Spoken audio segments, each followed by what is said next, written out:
Assalamualaikum warahmatullahi wabarakatuh. Alhamdulillahi rabbil alamin. Wabihi nasta'in ala umurid dunya waddin. Summa salatu wassalam ala khairi man ba'athahu Allah rahmatan lil alamin, sayyidil anbiya'i wal mursalin, Rasulillah Muhammad sallallahu alaihi wasallam wa ala alihi wa ashabihi ajma'in. Allahumma allimna ma yanfa'una wanfa'na bima 'allamtana wa zidna ilma innaka antal alimul hakim.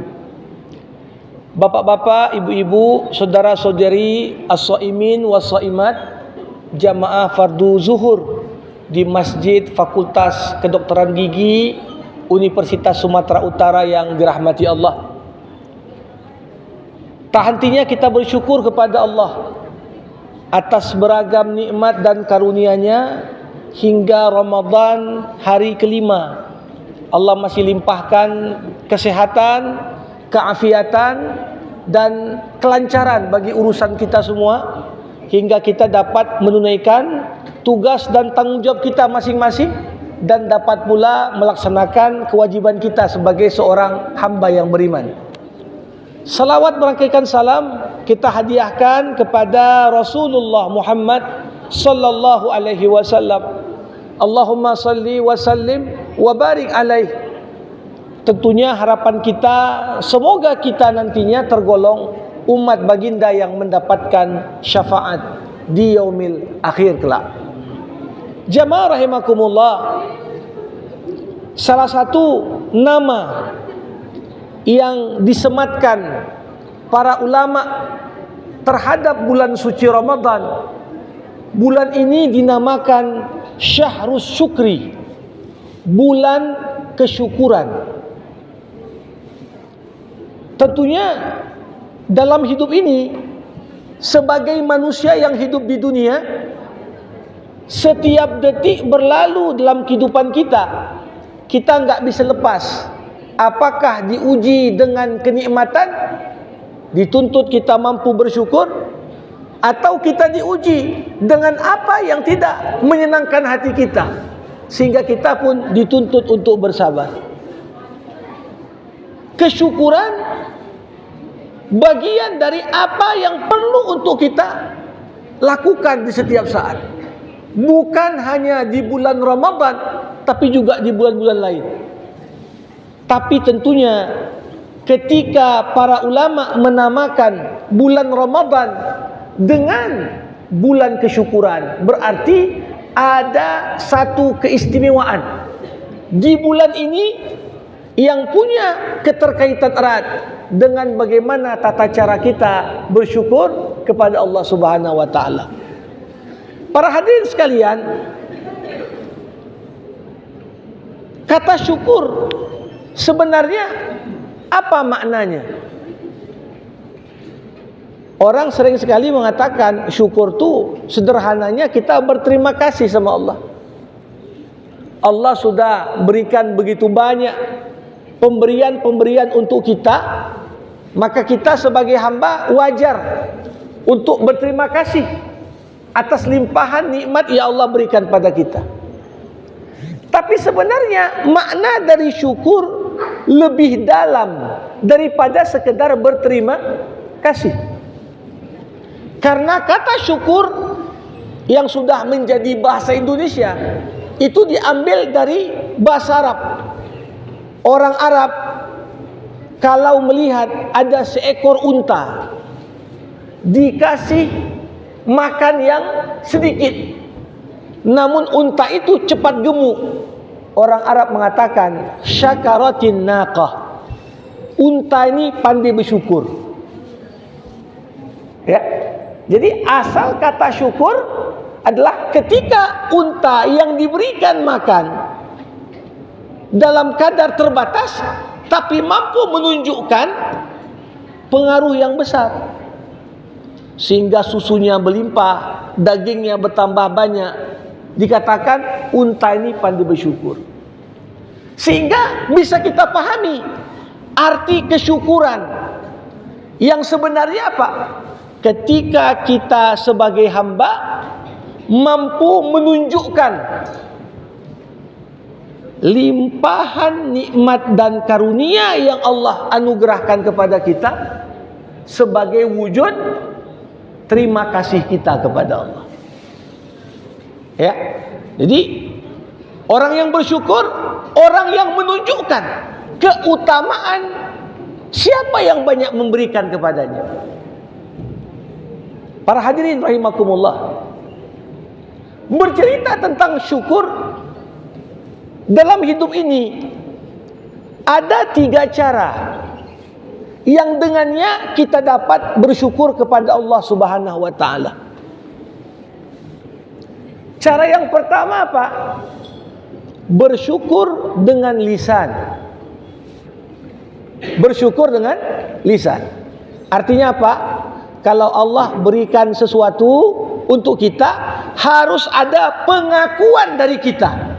Yang ku dapat ini, yang ku peroleh ini, yang ku nikmati ini bukan semata-mata hasil usahaku. Bukan hanya semata-mata karena aku cerdas.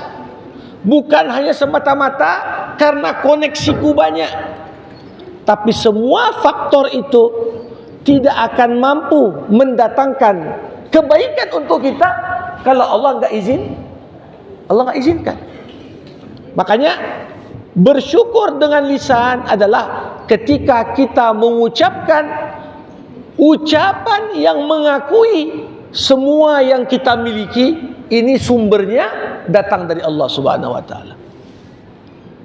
Tidak ada dalam hal ini satu kata yang lebih utama dibandingkan ucapan hamdalah.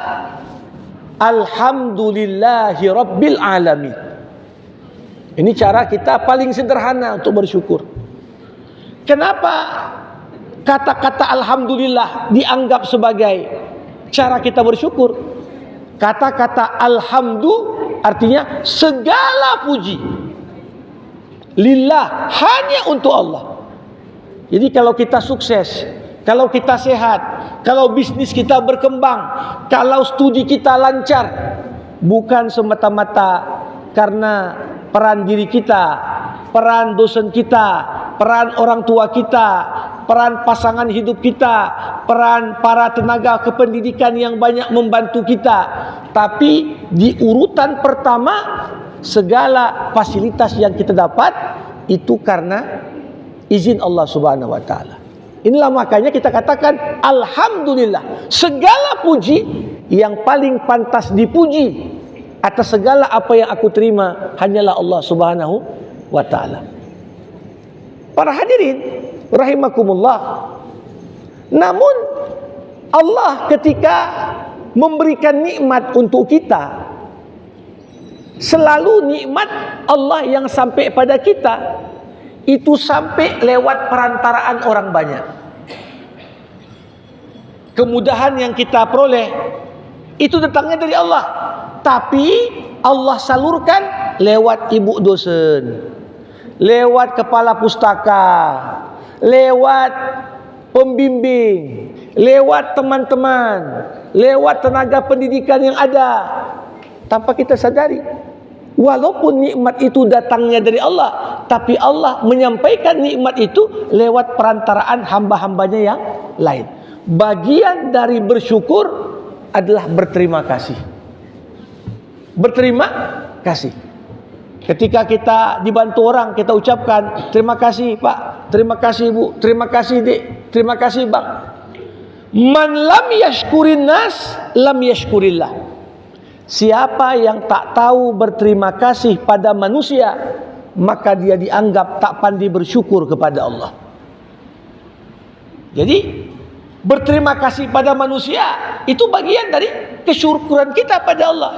Karena Allah libatkan banyak pihak sehingga kemudahan dan nikmat-nikmat yang Allah berikan ya sampai kepada kita. Para hadirin, secara teori bersyukur dengan lisan ini kita katakan mudahlah itu. Namun pada prakteknya bukan perkara mudah. Di saat kita berada di puncak, di saat kita berada dalam kondisi yang baik, kadang-kadang di momen ini pula lah seringkali kita lupa sama Allah. Biasanya orang kalau ditanya baru tamat dia, bang, udah dapat kerja bang? Udahlah. Apa posisi sekarang? Ini. Hebat kali ya bang ya. Kayak mana abang bisa dapat itu? Ya pandai-pandailah kau katanya. Ditanya lagi, kak, bisnisnya yang 2 tahun lalu kakak rintis macam mana? Oh sekarang alhamdulillah udah buka cabang kemana-mana. Oh hebat kali kakak. Macam mana bisa bagus begini kak? Pandai-pandailah kau kalau berbisnis. Tapi baru orang ingat sama Allah kapan? Pas udah masuk rumah sakit, dirawat, dokter bisa, bapak kena TBC ini. Ini mungkin ujian Allah katanya. Fitrah manusia, di momen-momen kita merasakan kesenangan, melemah. Di momen-momen kita menghadapi masalah, menguat. Makanya jangan pernah kita menganggap sepele bersyukur dengan lisan ini. Karena walaupun secara teori mudahnya Ustaz tinggal bilang alhamdulillah, enggak semua orang juga ketika dapat nikmat teringat dia akan ucapan alhamdulillahi rabbil alamin. Siapa contohnya? Al-Quranul Karim menceritakan kepada kita 2 potret kontras antara manusia yang pandai bersyukur dengan manusia yang kufur.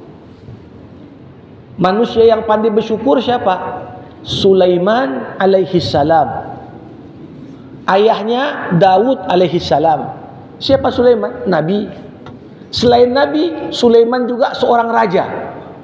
Dialah raja kerajaan Israel Raya, mewarisi tahta dari ayahnya Daud alaihi salam. Ketika Sulaiman akan dilantik jadi raja, dan dia pun sudah diangkat Allah menjadi nabi. Ditanya orang, hebat kali Sulaiman, kau jadi raja, kau juga nabi. Apa jawaban Sulaiman? Hadza min fadli rabbi liyabluwani aashkuru am akfur. Yang kalian lihat jabatan, harta, pengaruh, semua ini karunia Tuhanku, diberikan kepadaku untuk mengujiku, apakah aku pandai bersyukur atau aku kufur kepadanya. Jadi dilihat, enggak semua orang di momen lagi senang teringat untuk mengembalikan kesyukuran itu hanya kepada Allah. Kadang-kadang kita ucapkan terima kasih sama manusia, lupa kita bersyukur sama Allah. Makasih ya udah dukung hari itu, makasih ya tim kampanyenya bagus. Tapi tak ada satupun kata-kata yang menggambarkan hadza min fadli rabbi. Di sisi yang lain, jamaah rahimakumullah, Al-Quran mengabadikan sosok Qarun. Siapa Qarun? Qarun ini dulu pengikut Musa, tapi kemudian banting setir menjadi pengikut Fir'aun. Kalau tetap sama Musa tak ada proyek, dengan Fir'aun banyak proyek. Lantas dia pun bersama Fir'aun. Di saat dia berada di puncak kekayaannya, hartanya begitu bergelimang, orang-orang mulai nanya, Qarun, dari mana kau dapat hartamu ini mantap kali banyak? Apa jawaban Qarun? Innama utituhu ala ilmin indi. Ini semua yang ku dapat, ku peroleh karena kecerdasanku. Jadi bersyukur itu memang teorinya mudah, ucapkan bismillah, ucapkan alhamdulillah. Tapi ketika kita di momen menuntut kita bersyukur, kadang-kadang tak teringat pun ucapan alhamdulillah itu. Maka dari itu, ini wujud syukur yang pertama, bersyukur dengan lisan. Apakah dengan mengucapkan alhamdulillah, atau kita mengucapkan segala ungkapan yang mengakui di dalamnya Allah Subhanahu wa taala dialah yang paling menentukan terhadap semua capaian-capaian besar yang kita peroleh dalam kehidupan. Jamaah rahimakumullah, selain bersyukur dengan lisan, ada bentuk kedua, bersyukur dengan hati. Bersyukur dengan hati. Apa maksudnya ini? Kalau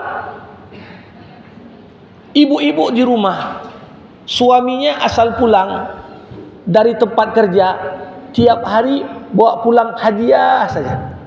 Tiap hari bawa pulang hadiah. Kira-kira ibu-ibu makin bertambah cinta enggak? Pastinya orang akan bertambah cinta. Oh, baik kali suamiku, ingat terus dia. Kalau ada teman kita asal jalan-jalan selalu enggak lupa bawa oleh-oleh, apa yang terjadi? Makin bertambah rasa cinta kita. Enggak lupa dia baru pulang dari Singapura bawa makanan. Enggak lupa dia baru pulang umrah bawa air zam-zam. Enggak lupa dia. Coba bayangkan, begitulah reaksi kita kepada sesama manusia yang banyak memberikan kebaikan untuk kita. Bayangkan, kalau kita bandingkan kebaikan manusia dengan kebaikan Allah, bagaimana? Enggak ada perbandingannya, jamaah rahimakumullah. Berapa banyak kenikmatan Allah yang tercurah untuk kita, baik kita sadari ataupun tak kita sadari. Coba bayangkan, sempatlah ya sinar matahari pun suruh bayar nanti ke depan, udah gawat kita. Ya. Udara yang kita hirup diberikan gratis tanpa harus dibayar. Berapa banyak organ tubuh, bagian dalam manusia bekerja atas instruksi Allah, bukan atas instruksi kita. Ini semua nikmat dan karunia yang Allah Subhanahu wa taala berikan. Kalau kita renungkan, pantaslah kita makin cinta sama Allah. Nah, maka dari itu bersyukur dengan hati ini tolok ukurnya apa? Setelah engkau mendapatkan nikmat dari Allah, bertambah enggak rasa syukurmu pada Allah? Cintamu kepada Allah bertambah enggak? Kalau nikmat makin banyak kita peroleh, tapi hati kita makin jauh dari Allah, ini tanda kita belum pandai bersyukur. Jamaah yang berbahagia, ada lagi yang ketiga, bersyukur dengan anggota tubuh dan perbuatan. Ada syukur dengan lisan, dengan hati, dan dengan anggota tubuh serta perbuatan. Maknanya apa? Kalau Allah Subhanahu wa taala berikan sesuatu kepada kita, cara terbaik untuk bersyukur adalah menggunakan pemberian Allah itu di jalan ketaatan kepadanya. Para hadirin, kalau kita ibu-ibu misalnya pernah memberikan hadiah telekung untuk temannya yang lain, bapak-bapak pernah memberikan hadiah kopiah untuk orang lain. Kalau orang yang kita ngasih itu dipakainya, senang nggak kita? Senang. Kita merasa, oh alhamdulillah dipakainya itu telekung itu, dipakainya peci itu, dan dipakainya untuk kebaikan. Itu yang membuat kita bahagia. Tapi coba bayangkan kalau orang dikasih sarung, sarungnya dipakai untuk mencuri. Ya. Ini gimana perasaan orang yang memberi? Jangan-jangan kita merasa was-was. Jangan-jangan aku dapat bagian dosa juga ini. Kenapa? Karena dia pakai sarung itu untuk mencuri. Kan begitu. Nah, begitu pula lah ketika kita dudukkan semua yang Allah berikan untuk kita dalam kehidupan ini. Betapa senangnya Allah ketika kesehatan yang prima kita gunakan untuk apa? Makin rajin jemaah di masjid. Sehat yang prima kita gunakan berpuasa ketika datang momentum Ramadan. Ketika uang yang banyak kita gunakan untuk berbagi dengan sesama. Karena kita tahu harta yang Allah berikan kepadaku itu bukan hanya hak aku saja di situ. Ada hak orang lain yang Allah titipkan dalam hartaku. Nah, ini nilai-nilai kesyukuran yang ketika kita sebagai hamba pengen bersyukur kepada Allah, jangan pernah lupa kesyukuran dengan lisan, kesyukuran dengan hati, kesyukuran dengan perbuatan. Jamaah rahimakumullah. Balik kita kepada pembukaan tadi. Bulan Ramadan, bulan kesyukuran. Kenapa dikatakan Ramadan bulan kesyukuran?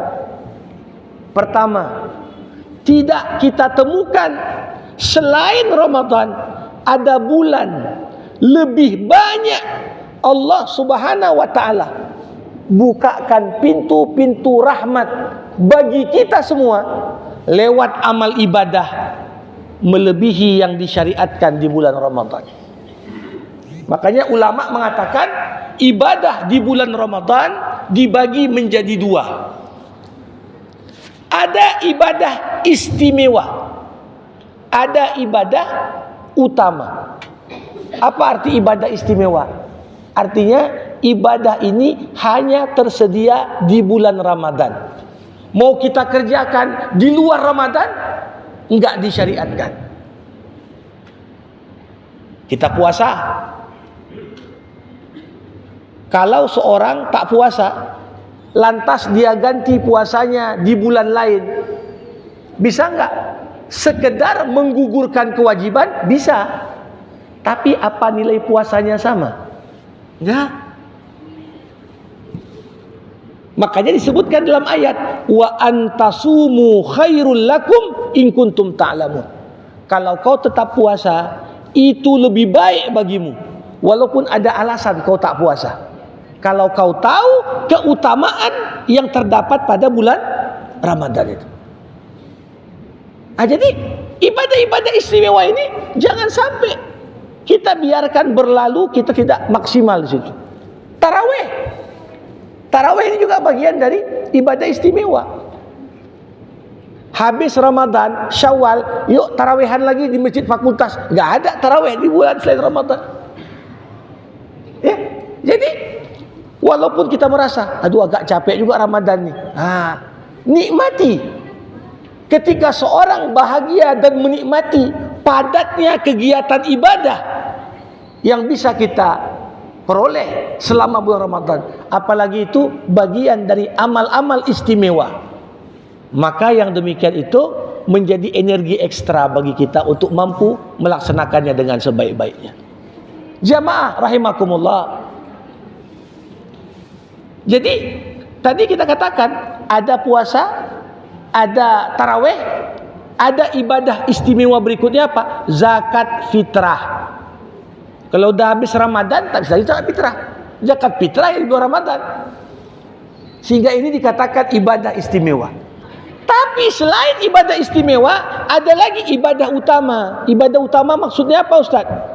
Artinya bisa kita kerjakan di luar Ramadan, tapi pahalanya kalau dikerjakan di bulan Ramadan tak sama kalau kita kerjakan di bulan lain. Ya. Umrah boleh, Syawal boleh, di saat melaksanakan haji pun boleh umrah.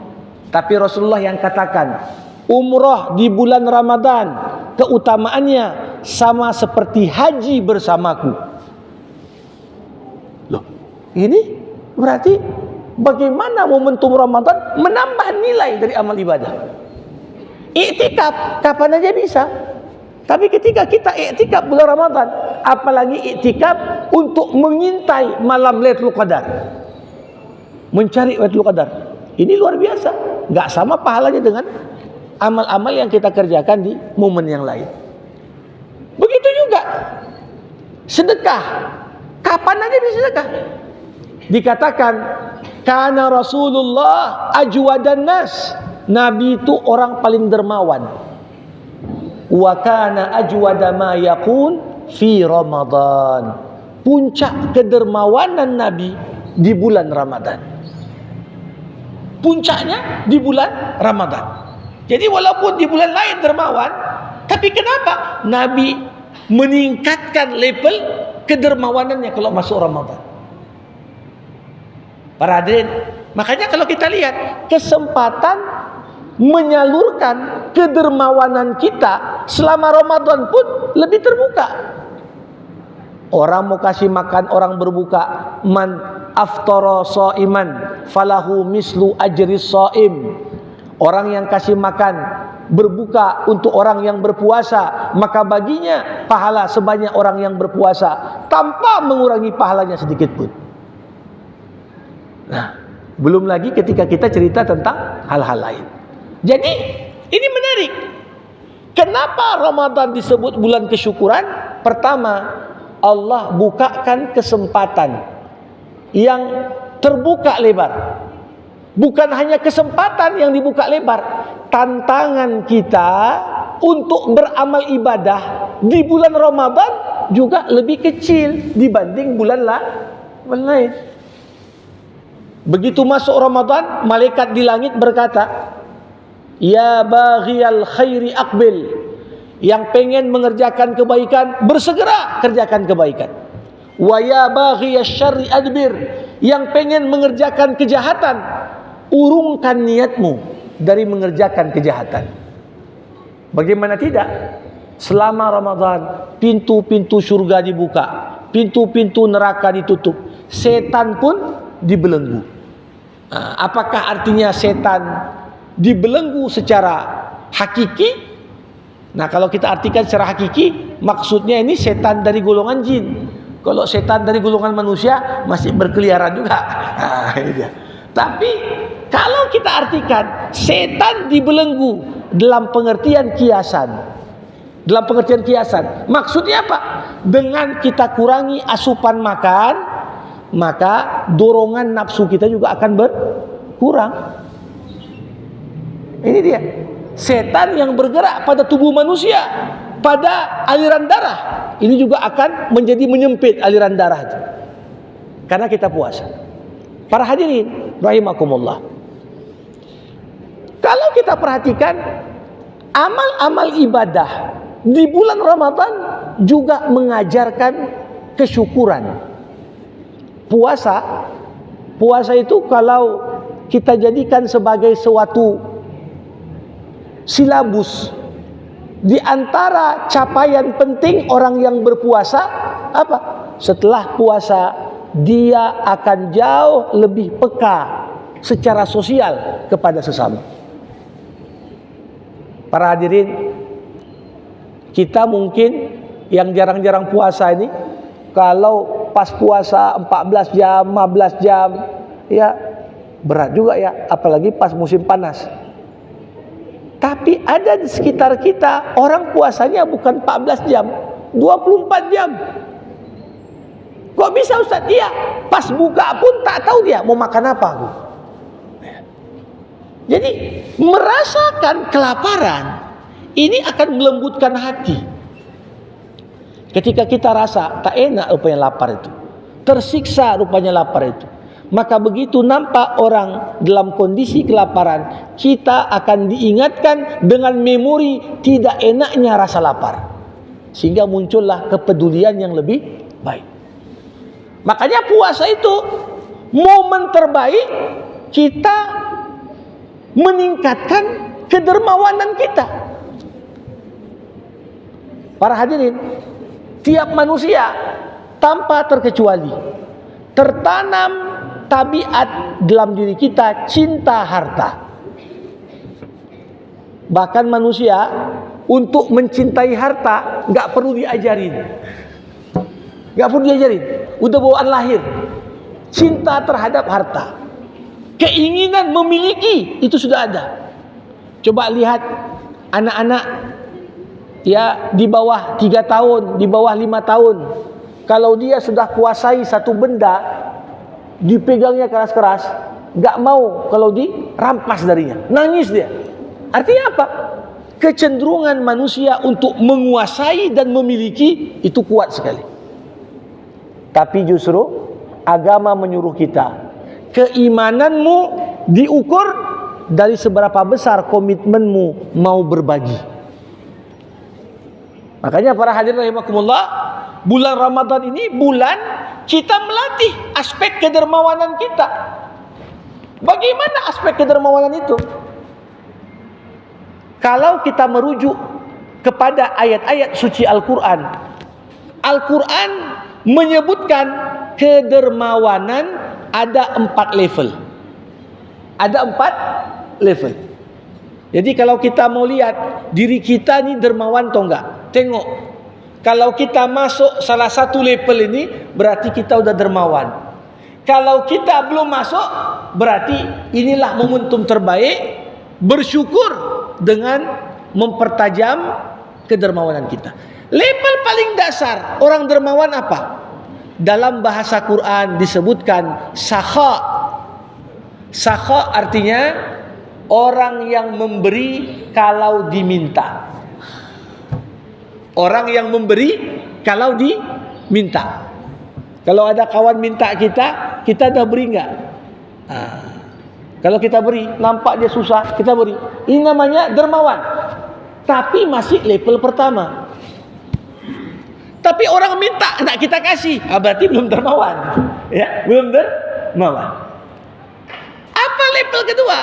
Di atas sakha ada namanya jud. Dermawan juga artinya. Tapi level kedua kedermawanan ketika engkau memberi baik saat diminta atau tak diminta. Kalau orang sudah sampai pada tingkatan ngasih, diminta ataupun tak diminta, ini dermawan level 2. Kalau masih memberi kalau diminta, baru level 1. Tak diminta pun dia kasih, ini namanya dermawan level 2.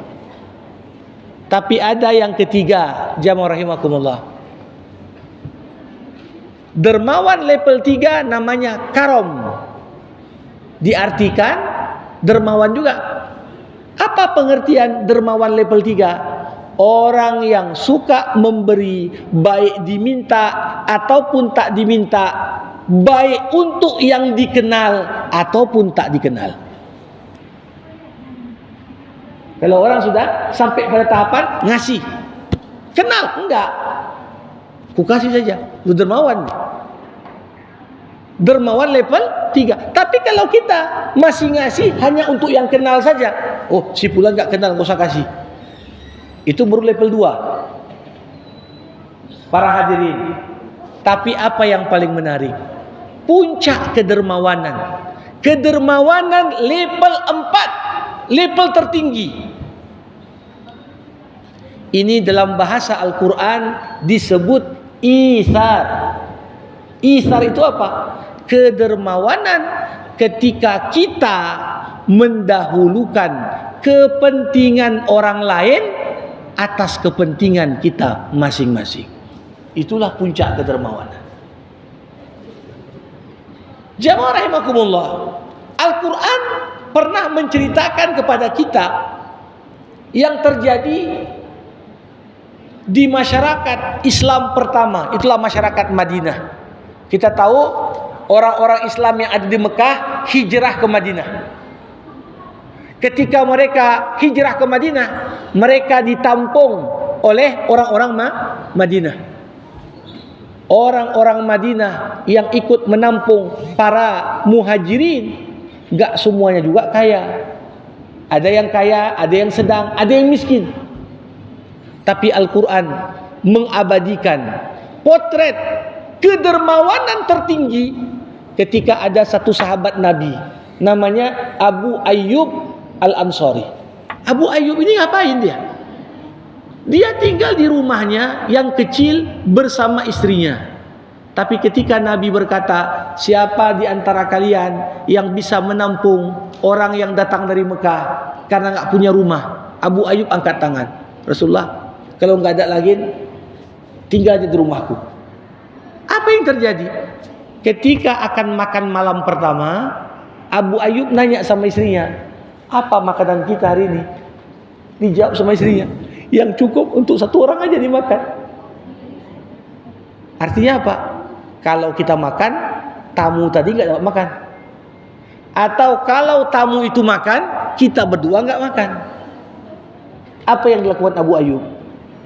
Dia bilang sama orang yang ditampungnya, kita makan malam, biar kita matikan lampu saja ya. Kita matikan api saja ya. Kenapa? Alasanlah dibuatnya. Supaya si tamu tak tahu kalau tuan rumah enggak ada makanan. Dibiarkan tamunya makan, yang penting tamu kenyang, kami nggak apa-apa nggak makan. Itulah puncak kedermawanan. Artinya apa? Kadang-kadang kita ini kan nengok diri kita, ya aku kan masih sedikit juga, banyak si pula lebih banyak. Tapi orang mampu sampai pada puncak kedermawanan ketika kita sanggup menekan ego pribadi kita masing-masing. Itulah puncak kedermawanan. Nah, rusaknya negeri kita ini kapan? Ketika ego kelompok mengorbankan kepentingan orang banyak. Kapoklah orang lain mapar, kapoklah orang PHK. Yang penting aku dan keluargaku aman. Yang penting aku dan relawanku aman. Ini yang menjadi masalah. Ramadan, momen kita menata hati. Kita diajarkan untuk pandai bersyukur. Kenapa? Kalau kita pandai bersyukur, Bapak Ibu sekalian, secara tidak langsung kedermawanan dalam diri kita pun akan meningkat. Ya, kalau ada uang kita terbatas, ya udah kita kasih dulu yang kita kenal. Memang prioritasnya begitu. Uang kita nggak banyak, pas-pasan, ya sudah kasih kepada yang kau kenal. Karena sedekah untuk kerabat 2 pahala, sedekah untuk orang jauh 1 pahala. Kok 2 pahala Ustaz? Ya, sedekah untuk karib kerabat 2 pahala, 1 pahala sedekah, 1 pahala silaturahmi. Tapi untuk orang jauh cuma dapat pahala sedekah. Tapi kalau harta yang kita miliki cukup untuk orang lain selain yang kita kenal, kasih juga bahkan yang tak kita kenal. Itulah puncak kedermawanan. Jadi jemaah rahimakumullah, bagaimana bulan Ramadan ini betul-betul hati kita ini diasah untuk lebih sensitif. Alhamdulillah kita kondisi di Medan puasa cukup berjalan lancar. Kita lihat di TV bencana banjir menimpa saudara kita di Bekasi misalnya. Bayangkan gimana mereka puasa dalam kondisi demikian. Bahkan yang dikonsumsi sehari-hari pun tak jelas. Nah, disinilah bagaimana merasa keterpanggilan diri kita. Apa yang bisa aku bantu? Apa yang bisa aku berikan? Itu salah satu tujuan penting dari puasa kita. Merasa lapar, merasa dahaga, menekan keinginan dan nafsu. Itu cara kita supaya kita lebih bijak untuk dapat mensyukuri beragam nikmat dan karunia ya Allah Subhanahu wa taala limpahkan bagi kita semua. Jamaah rahimakumullah. Kalau kita perhatikan bagaimana selama kita berada di bulan Ramadan, salah satu cara kita bersyukur bukan hanya berbagi dengan sesama, tapi semakin kita tingkatkan ibadah kita, itu juga bagian dari tanda kesyukuran. Dulu Nabi Muhammad pernah sholat tahajud. Sholat tahajudnya dalam 1 rakaat dibaca Al-Baqarah sampai An-Nisa khatam. Sampai kaki Nabi itu bengkak karena terlalu lama berdiri dalam sholat malam. Ketika istrinya Aisyah radhiyallahu anha bertanya, Rasul, ngapain lagi kau sholat? Dosamu kan sudah diampuni, yang lalu dan yang akan datang. Untuk apa lagi capek sholat sampai bengkak kaki? Apa jawaban Rasulullah? Jawaban yang menarik sekali, karena beliau katakan, afala akunu abadan syakura. Apa tak boleh aku jadi hamba yang pandai bersyukur? Jadi Nabi solat hingga kakinya bengkak bukan lagi harapannya supaya dapat pahala banyak. Enggak. Itu bagian dari kesadaran beliau. Makin banyak Allah berikan nikmat untukku, maka semakin wajib bagiku untuk bersyukur hanya kepada Allah. Bapak Ibu rahimakumullah, tidak ada satu hal yang dapat menjamin segala nikmat yang Allah berikan kepada kita tetap terjaga dan terpelihara kecuali dengan cara kita bersyukur. La in syakartum la azidannakum. Kalau kau bersyukur, nanti aku tambah, kata Allah. Wala in kafartum inna azabi lasyadid. Kalau kau kufur, siksa dan azabku sangat pedih. Jadi semua yang Allah titip sama kita ini akan terjaga dan terpelihara selama kita bersyukur. Mata, insya Allah sampai akhir hayat bisa pakai untuk nengok. Kalau kita bersyukur atas nikmat mata, digunakanlah mata untuk yang baik-baik. Nikmat otak, ya. Bagaimana Al-Quran mengatakan, wa man nu'ammirhu nunakkishu fil khalqi afala yaqilun. Siapa yang kami panjangkan umurnya, kami kurangi sedikit demi sedikit potensinya. Begitu orang sudah uzur, mulai pikun, mulai ini dan itu. Nah, tapi ada janji Rasulullah. Apa kata Nabi? Orang yang senantiasa membaca Al-Quran akan terpelihara dari penyakit pikun.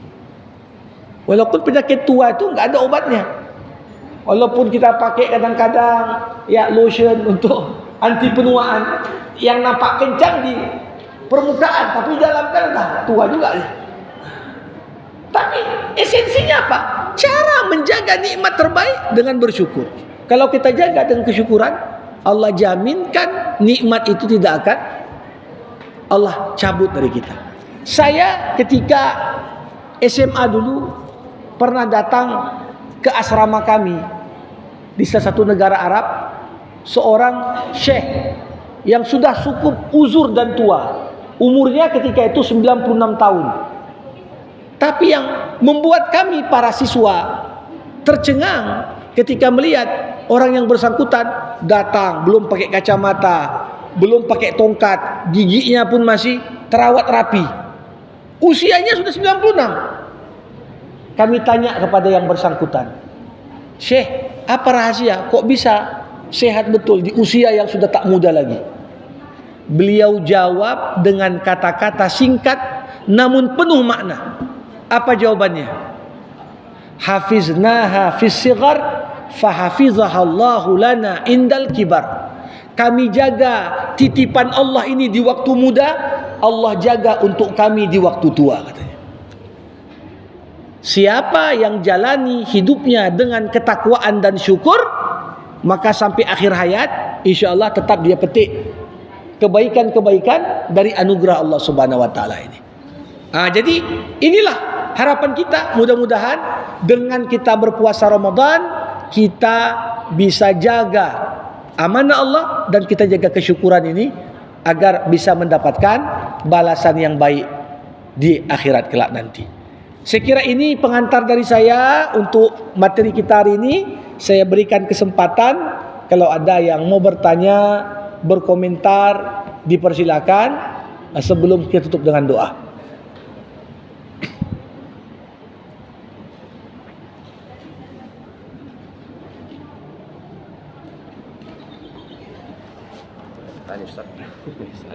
Baik. Pertanyaan, Assalamualaikum warahmatullahi wabarakatuh. Ustadz, saya ingin bertanya pertama, apakah hanya ketika mendapat nikmat saja kita bersyukur kepada Allah? Apabila kita mendapatkan kesulitan atau musibah, apa kita juga patut bersyukur? Bagus sekali pertanyaan pertama ini. Pada dasarnya syukur dan sabar itu harus kita lakukan bersamaan. Saat dapat nikmat perlu bersyukur juga bersabar. Saat dapat musibah kita perlu bersabar dan juga bersyukur. Jadi kalau hanya syukurnya waktu dapat nikmat saja kurang tepat. Kenapa demikian? Saat kita dapat musibah, para hadirin, sebenarnya kita pun perlu bersyukur. Kenapa? Karena kalau kita lihat musibah yang menimpa kita, minimal ada 3 nikmat yang Allah berikan di balik musibah itu. Ada 3 nikmat.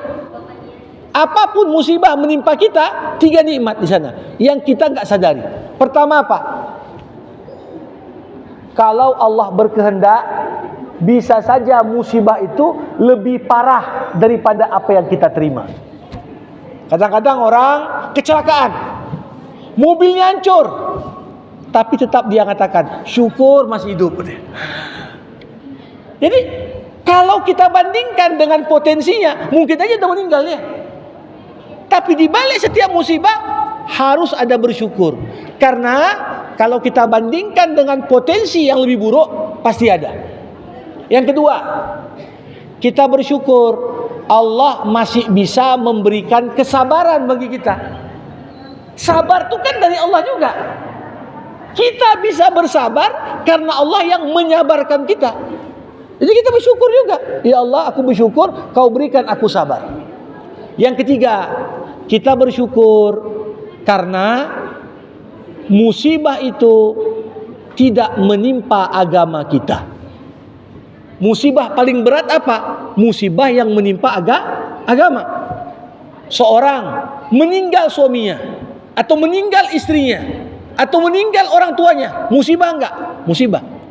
Tapi selama musibah itu membuat dia makin rajin baca Quran, makin rajin tahajud, itu nikmat.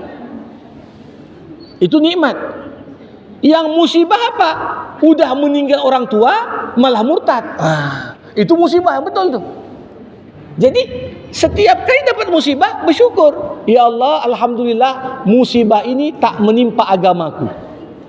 Nah, itu yang pertama. Yang kedua, bagaimana cara kita bersyukur terhadap nikmat Allah yang kita peroleh melalui perantaraan manusia?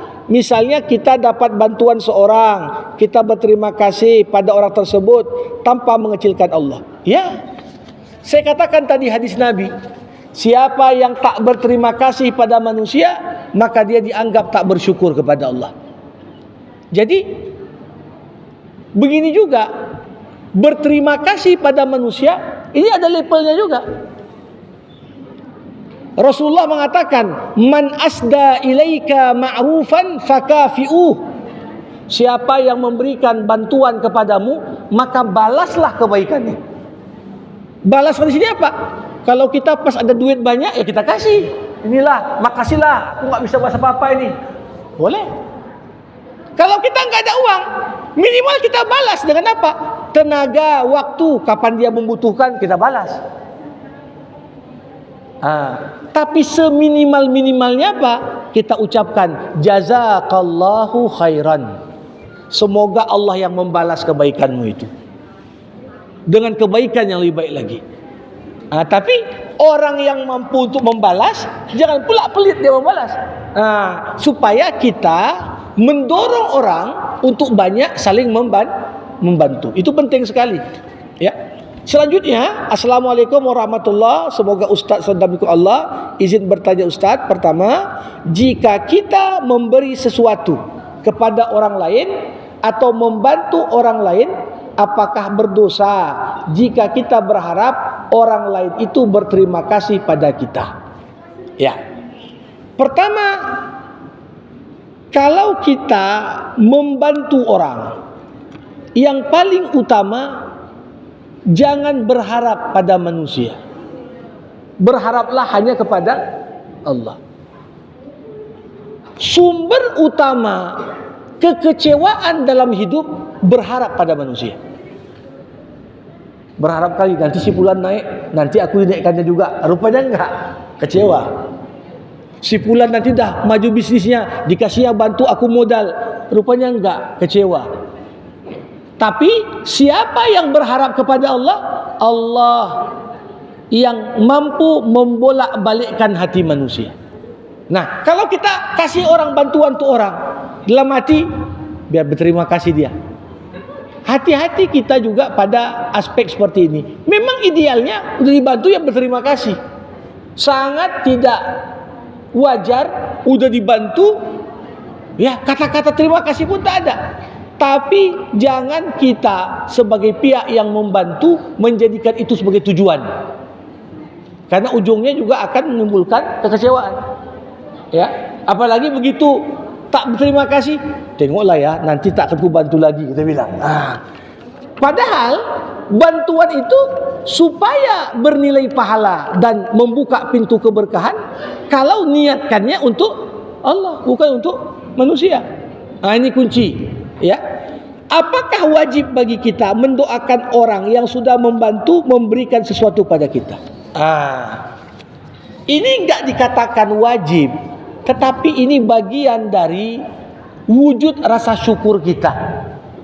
Orang sudah baik sama kita, kita tak mampu balas kebaikannya dengan materi, tak mampu balas dengan memberikan pemberian yang semisal. Yang paling bisa kita buat apa? Doa. Dan doa itu adalah senjatanya orang-orang beriman. Ya, mungkin dia pun akan makin sukses karena doa kita. Nggak pernah tahu kita. Jadi doa ini jangan pernah kita kerdilkan. Ya, saya tak katakan wajib mendoakan, tapi ini bagian dari tanggung jawab moral sebagai wujud rasa syukur kita kepada orang yang telah membantu kita. Apakah boleh memilih-milih orang yang kita bantu atau beri sesuatu?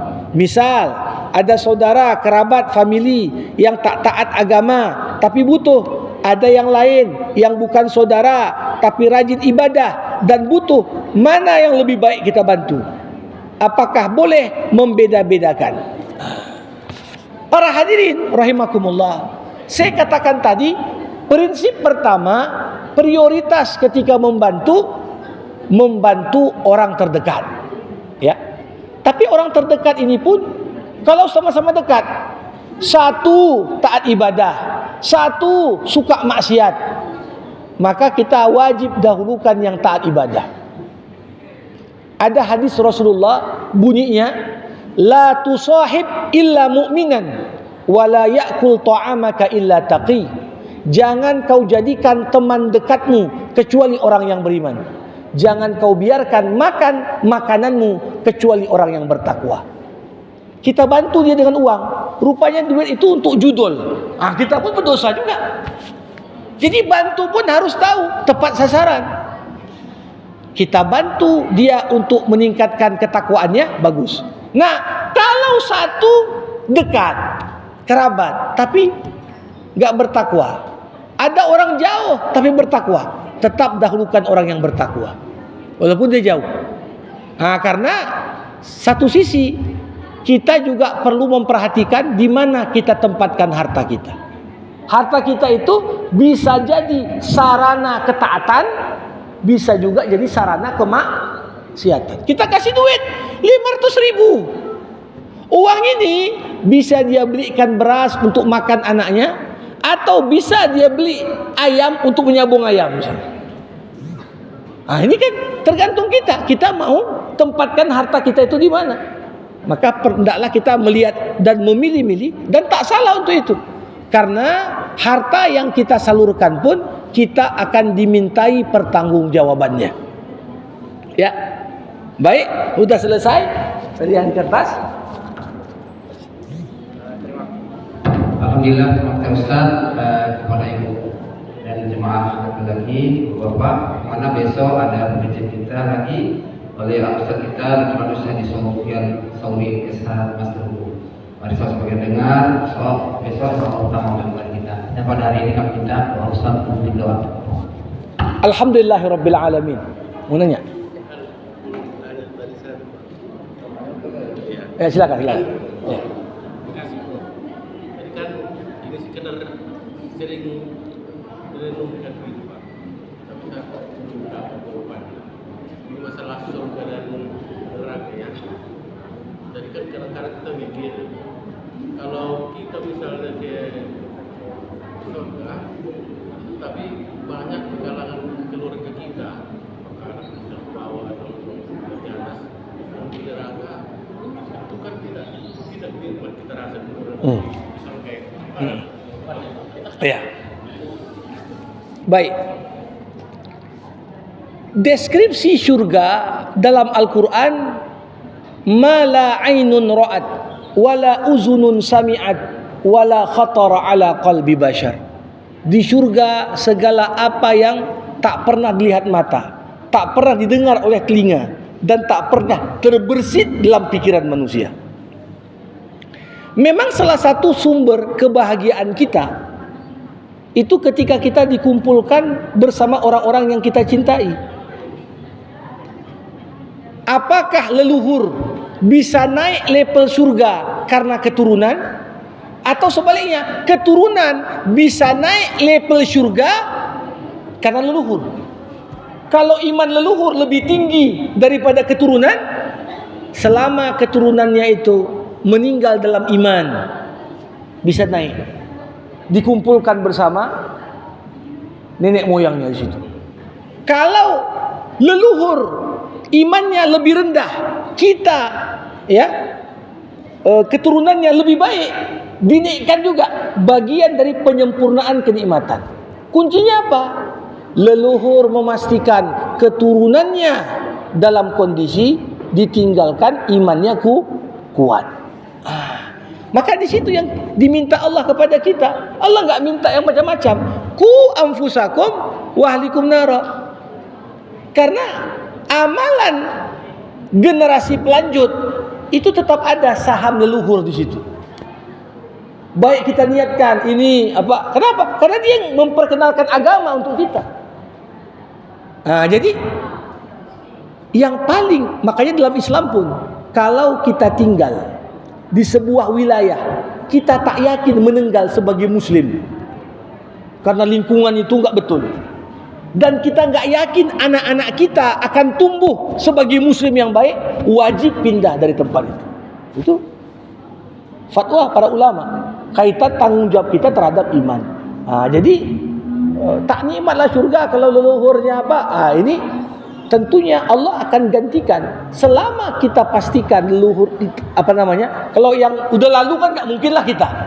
Tapi yang kita miliki adalah anak dari keturunan kita, kita pastikan meninggal sebagai seorang muslim. Itulah tanggung jawab kita. Kalaupun nanti mereka Islamnya lebih baik dari kita, kita terbantu, terkatrol level surga kita hingga dikumpulkan bersama mereka. Kalau iman mereka ternyata lebih rendah dari kita, iman mereka itulah yang akan dinaikkan nanti, minimal digabungkan bersama para leluhurnya. Begitulah dikatakan Nabi, anta wa man ahbabta fil jannah. Kau akan dikumpulkan bersama orang-orang yang kau cintai di surga. Asalkan yang kita cintai itu yang masuk surga lah. Kalau dia nggak masuk surga,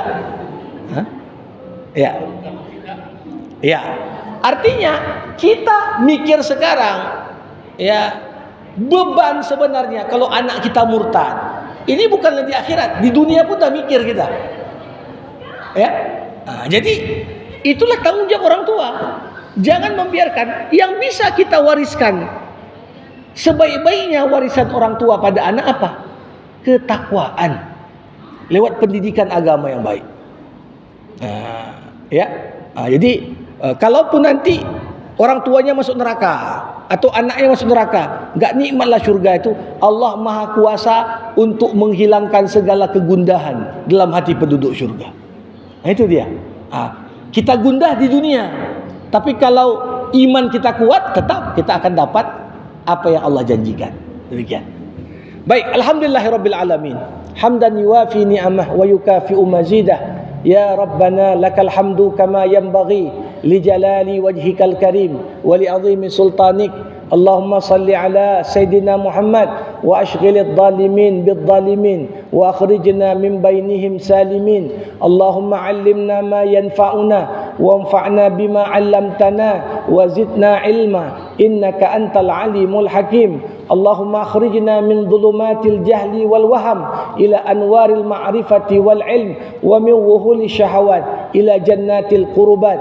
Allahumma ati nufusana taqwaha wa zakkiha anta khairu man zakkaha anta waliyuha wa maulaha.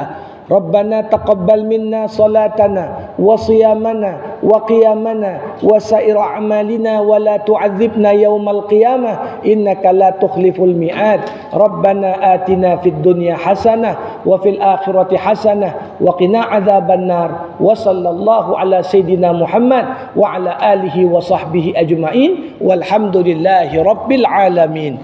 Terima kasih. Assalamualaikum warahmatullahi wabarakatuh.